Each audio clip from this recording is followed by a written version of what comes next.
روژه د غیر مسلمانانو او عصري ساینسي تحقیقاتو له نظره لومړی ډاکټر مایکل د روژې د نیولو له کبله ذهني پریشاني ختمیږي په انسان کې جذبه راولي او انسان د بدیو او ناوړه کارونو څخه منع کیږي.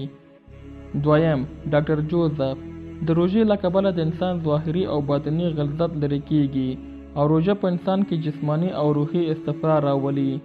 دریم ډاکټر سیمویل الکساندر روژه د روحي ناروغیو تداوی ده او روژه د انسان روح پاکوي.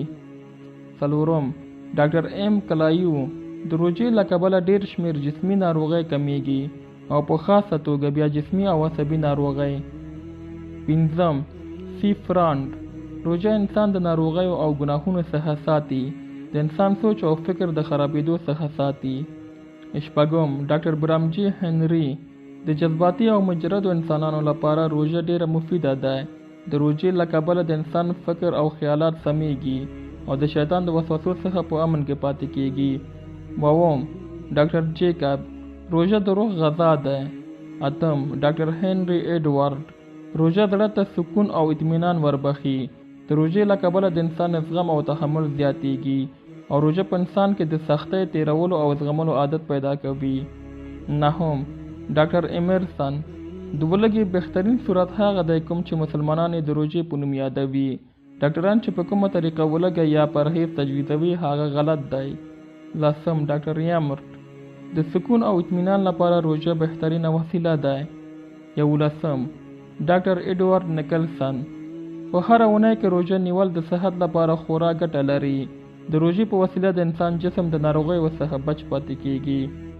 12 ډاکټر ډي جیکب په هر میاشت کې یوه یا دوه روژې نیول انسان د ډیرو ناروغیو څخه ساتي او د صحت لپاره ډیره ګټه لري. 14 ډاکټر فرینکلن کله کله روژه ډیر ښه اثرات لري او د روژې په واسطه یو شمیر ګټې ترلاسه کیدای شي، لیکن د روژې نیولو او خوړلو پر وخت د ډیر خوراک څخه ډډه کول پکار دی. د کوم انسان چې د نفس او روح پاکوالي ته اړتیا ولري هغه دپاره مسلسلې روژې نیول پکار دی. زه په دې اړه خپلو مسیحي ورونو ته لارښوونه کوم چې هغوی د په دې برخه کې د مسلمانانو تقلید وکړي چې د مسلمانانو د روژې طریقه بهترینه طریقه ده.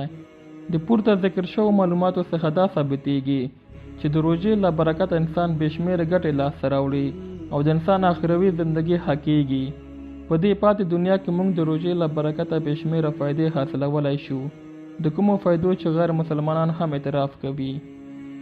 مالګرو زموږ ویډیو همدلته پای ته رسیږي.